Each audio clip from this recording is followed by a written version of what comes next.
Hello friends, आज हमारे साथ हमारे एक और पेशेंट जो कि एक बहुत ही परेशानी से गुजर रहे थे।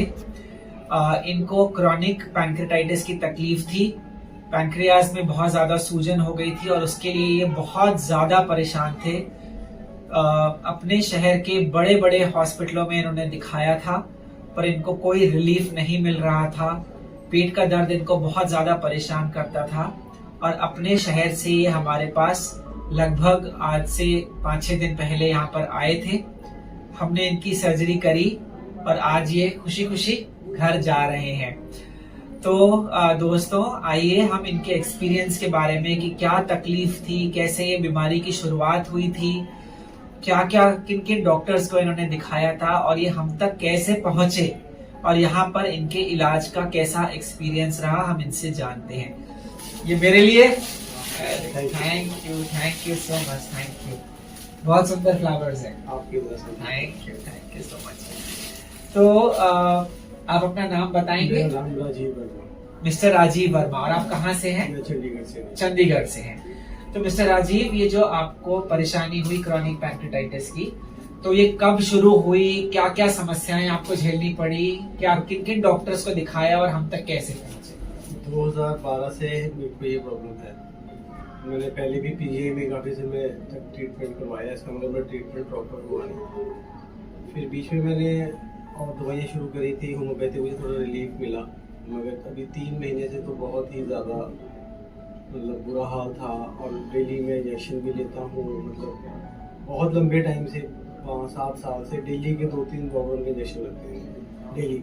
5-6 साल से ज्यादा, बल्कि ज्यादा ही होगा। ज्यादा, मोर देन 5 to 6 ईयर से, more than 7 to 8 years, more than 7 to 8 year से, 7 से 8 साल से आप रोज बोवरॉन के इंजेक्शन लगा रहे हो? डेली बोवरॉन के इंजेक्शन दिन में 2-2, 3-3, कई बार 5-5 भी लगाने को। 5-5 बोवरॉन के इंजेक्शन पेन के लिए?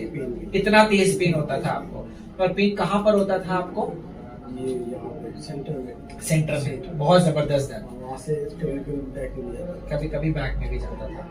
तो जब आपको इतनी समस्या हो रही थी कि आपको रोज इतने सारे इंजेक्शन लगाने पड़ रहे थे, तो आप तो चंडीगढ़ में, वहाँ तो बहुत बड़े बड़े अस्पताल हैं, तो वहाँ पर आपने क्या क्या किया? डॉक्टर्स के पास गए तो क्यों सोल्यूशन क्यों नहीं मिल रहा था? सर, वो पीजीआई में मैंने ट्रीटमेंट करवाया था कुछ समय पहले। उन्होंने ईआरसीपी करने की कोशिश करी थी, उसमें उनसे ईआरसीपी में स्टंट डला नहीं था। डॉक्टर मतलब अपने से किसी बड़े प्रोफेसर के पास भेजा कि उनके पास जाइए। वहाँ पे गया तो उन्होंने फिर से बोला एंडोस्कोपी करके चेक करेंगे। उन्होंने फिर से एंडोस्कोपी करी। उन्होंने बोला कि आपकी फूड पाइप डलेगी, अभी भी आप खाओ मत कुछ, फिर आपकी सर्जरी प्लान करते हैं। फिर उन्होंने फूड पाइप डाली, वो 5-6 दिन में मैंने खुद ही निकाल दी। मुझे बहुत इरिटेशन हो गई। नहीं वो नहीं, सॉरी, मैंने पाइप निकालने से पहले आपकी वीडियो देखी। वीडियो देखी तो मुझे लगा कि हाँ कुछ हो सकता है। उसके अगले दिन मैंने पाइप खुद ही निकाल दी। निकाल के फिर मैं उनके फॉलोअप के लिए पीजीआई नहीं गया। फिर आपसे बात करी, फिर आपके मैडम से बात करी, उन्होंने मेरे को बताया कि ऐसे ऐसे हैं। फिर आपसे मेरी फ़ोन पे बात हुई, आपने मुझे बताया कि आप ठीक हो जाओगे। बस उसके बाद मैं पीजीआई नहीं गया और फिर आपके पास अप्लाई किया। दोस्तों, आपने सुना कि मिस्टर राजीव ऑलमोस्ट 7-8 साल, 10 साल से ज्यादा हो गए, क्योंकि बीमारी 2012 से शुरू हुई, तो ऑलमोस्ट 12-13 साल से ये परेशान थे। और जो इनकी प्रॉब्लम थी वो क्रॉनिक पैंक्रेटाइटिस की प्रॉब्लम थी, जिसकी वजह से इनके पेट में बहुत ज्यादा दर्द होता था। और इतना दर्द होता था कि इनको रोज के रोज बहुत सारे पेन किलर के इंजेक्शन लगाने पड़ते थे। इनके हिसाब से पिछले 3 महीने से तो तकलीफ बहुत ज्यादा हो गई थी, बहुत ज्यादा ये परेशान थे।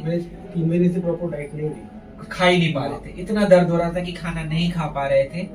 अपने शहर में बहुत बड़ा हॉस्पिटल है, वहां पर दिखा रहे थे। कोई सर्जरी करने के लिए तैयार नहीं था, चीजें डिले हो रही थी और इनकी परेशानी बढ़ती जा रही थी। दोस्तों, क्यों कोई इलाज नहीं कर रहा था? इसलिए नहीं कर रहा था क्योंकि जो इनकी समस्या थी वो इतनी आसान नहीं थी। आप लोगों को पता है कि हम क्रॉनिक पैंक्रेटाइटिस के बहुत सारे मरीजों को ट्रीट करते हैं, पर हर क्रॉनिक पैंक्रेटाइटिस एक जैसा नहीं होता।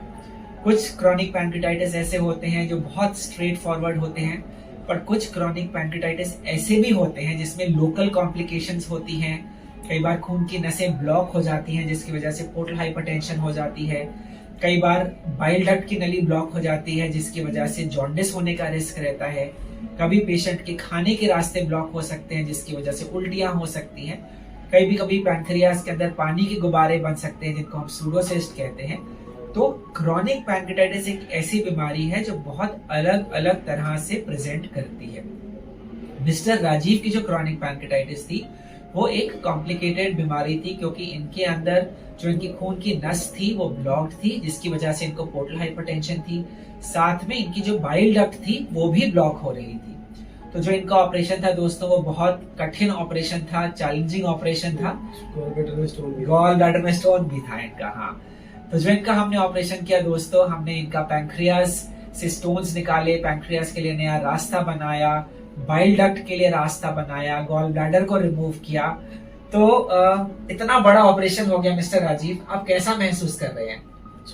अच्छा महसूस कर रहे हैं? जो अंदर आपको पैंक्रियास का दर्द उठता था वो दर्द है कि नहीं है? अभी वो दर्द नहीं महसूस हो रहा है आपको। तो मिस्टर राजीव आज आप घर चले जाएंगे, चंडीगढ़ वापस चले जाएंगे। आज से कुछ टाइम पहले आपने ये वीडियो देखा था जिसके जरिए आप हमारे तक पहुंचे थे।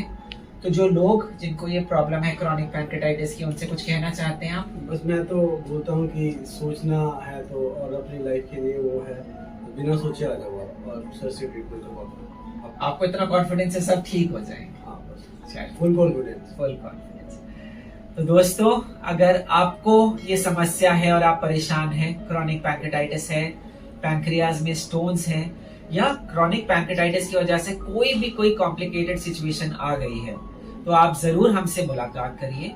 इसके अलावा भी अगर आपको पैंक्रियास का कोई भी और रोग है, चाहे आपको पैंक्रियास में सिस्ट बन गई है, चाहे आपको अक्यूट पैंक्रेटाइटिस है जिसकी वजह से पैंक्रियास के अंदर इन्फेक्शन आ गया है, पैंक्रियास नेक्रोस हो गई है, या इवन बीमारियां जैसे कि पैंक्रियाटिक कैंसर है, तो आप स्क्रीन पर लिखे गए नंबर पर आप अपनी रिपोर्ट्स भेज सकते हैं और आपके लिए जो बेस्ट पॉसिबल ऑप्शन है उससे हम आपको ट्रीट करेंगे।